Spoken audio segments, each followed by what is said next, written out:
My name is Alexis Beckler, and today I'm going to be reading A Lille Miss Lou.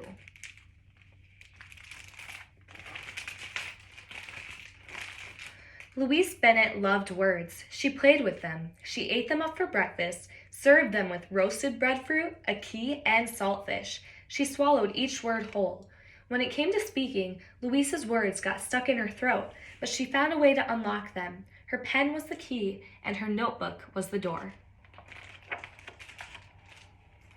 At school, Louise's teacher thought that words had to click like clacking wheels and that sentences should line up like the tramcar tracks in Kingston. Louise got good grades, but she wanted more. May 1st, 1928. I wished that I could be a poet, great, and with my pen trace paths of peace and harmony for the uncertain minds of men. Louise. Each day she passed the men working on the Kingston streets, weary and glistening in the broiling heat. They heaved and huffed, filling the sides of the dirt road in a rhythm. Hill on, Golly Rider, hill on Golly, hill on, Golly Rider, hill on Golly, and I bend dung low dung, hill on Golly, and I bend dung low dung, hill on Golly. At school, Louise tried to find the bend dung low dung of the men's shovels. She wanted to hear their songs on the paper, the bass in their pen, and the drum from their words. Louise was lost in her thoughts, wondering what voice she should listen to, the one with words that lined up like schoolgirls in starched uniforms, or the other voice.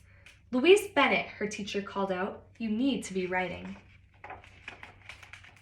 One day, Louise got on a crowded tramcar to go to the picture show. She saw a little space at the back between some market women holding their wares.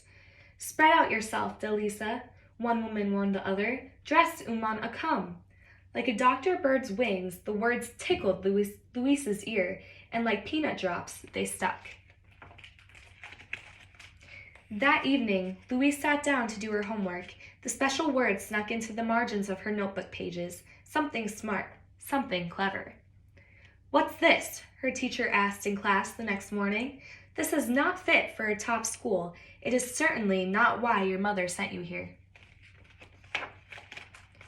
At home, as her mother worked, Louise watched the peel-head John crows sitting in the treetops. They reminded her of the stories she heard during visits with her grandmother in St. Mary. Louise had listened to the country people singing. Elena and her mama go a grung. Elena start ball fit her de belly. Louise held her stomach too, remembering her day at school. Everything all right, Bibsy? Said Mummy as she moved the cloth under the sewing machine's darting needle, stitching the fabric together. That night, Louise heard the door creak open and clang shut. The teacher lady was leaving as the higgler lady came in.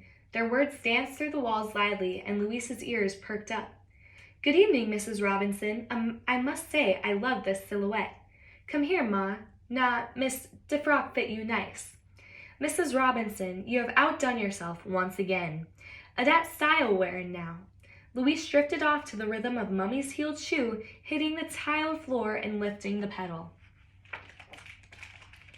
Get all your things, Bibbs, her mother said the next day. You're going to a new school. Louise was shocked, but when she looked at the name of her new school, she loved it immediately. Excelsior! The letters tasted like the crisp water crackers she loved to eat with Mummy's thick Saturday pumpkin soup. September 12, 1928. It was a warm September day. Along North Street I made my way. I stopped at the gate and heaved a sigh. The word caught my eye. Excelsior. At Louise's new school, teachers encouraged students to memorize poems. Then on Friday afternoons, they recited them out loud. Louise thought of speaking in front of her new friends and teachers, and she panicked. The words lodged in her throat again. When it was finally her turn, Louise remembered the ladies on the bus. They were funny and chatty and bold and confident. She opened her mouth. Pret out yourself, Delisa. Dressed a come. She see de lil space side a wee, and won't poke herself in day. Spread out, gal, she de come. No space in ya at all. What make you fool so, Lisa? Pret out yourself, Nagal. Louise waited. Did her classmates hate it?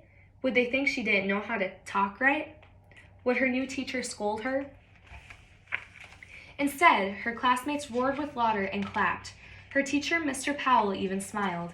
Everyone begged her to recite more, and she did a new poem every week. Louise had finally found a safe place to share her beloved words. And one day, she would take them to the world.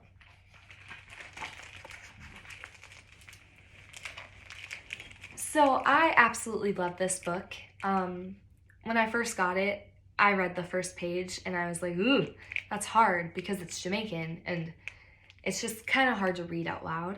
But as I kept reading, it got way better, and I just really liked how at first it started with her teacher being like scolding her because she was writing poetry. And then finally her mother saw that she wasn't really happy and that she couldn't do what she loved at this school, even though it was a great school. So they moved her to this different school and she absolutely loved it. And she found a safe place where she could be herself and everyone praised her poems.